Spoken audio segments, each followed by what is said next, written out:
रावण की महानताई भगवान प्रभु राम पर रावण के किए गए उपकार की कथा जानने के लिए पहले हम वहां चलेंगे जहां रामेश्वरम का स्थापना हुआ, क्योंकि जब भगवान श्री राम ने रामेश्वरम का स्थापना कर रहे थे उस समय रेत का शिवलिंग बनाए और उसके स्थापना के लिए उन्हें एक पंडित की आवश्यकता थी, परंतु भगवान राम की पूजा कोई छोटे मोटे पंडित से तो नहीं करवा सकते हैं।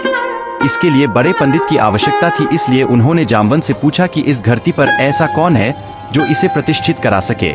जामवंत ने कहा कि प्रभु गुस्ताखी माफ, परंतु इस धरती पर तो क्या तीनों लोकों में एक ही है, पर वो आएगा नहीं। भगवान बोले क्यों? क्योंकि जिसके नाश के लिए इसे प्रतिष्ठित कर रहे हैं न वो वही पंडित है। राम ने कहा मैं समझा नहीं। जामवंत जी ने कहा प्रभु आप सब जानते हैं, मैं जिसके बारे में कह रहा हूँ वो कोई और नहीं रावण ही है। रावण से बड़ा पंडित कोई और रावण से बड़ा शिव भक्त कोई और विद्वान इस धरती पर कोई और है, परंतु वो आएगा या नहीं इसकी कोई गारंटी नहीं। राम ने मुस्कुराकर बोले जामवंत जी मैं इतना जानता हूँ कि कोई उसे पंडित के रूप में बुलाए और वो नहीं आए, वो आएगा जरूर आएगा। भगवान राम ने अपने दूत को भेजे और रावण से कहा गया कि हे लंकापति, हमारे प्रभु राम एक शिवलिंग की प्रतिष्ठा कर रहे हैं और वो चाहते हैं कि उस पूजा को आप आकर पूर्ण करवाएं। रावण ने कहा उसका उद्देश्य क्या है? दूत ने कहा कि प्रभु राम जिस लंका पर चढ़ाई कर रहे हैं उसमें उनको विजय का आशीर्वाद प्राप्त हो। रावण ने कहा कि राम ने रावण को नहीं बुलाया है, वो शिव भक्त रावण को बुलाया है।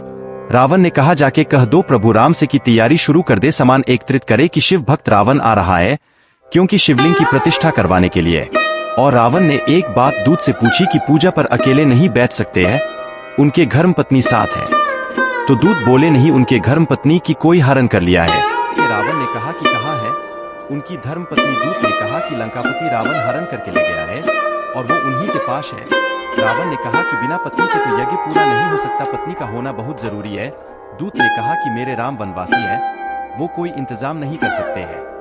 तब रावण ने कहा जब इंसान ऐसी परिस्थिति में होता है कि वो खुद कुछ न कर सके तो उसके पंडित का कर्तव्य होता है कि उसके सारे कार्य पूर्ण करे। अपने राम से जाकर कह दो उनका यज्ञ होगा और वो अकेले नहीं बैठेंगे, उनकी धर्मपत्नी उनके साथ बैठेगी और मैं उसको अपने साथ लाऊंगा।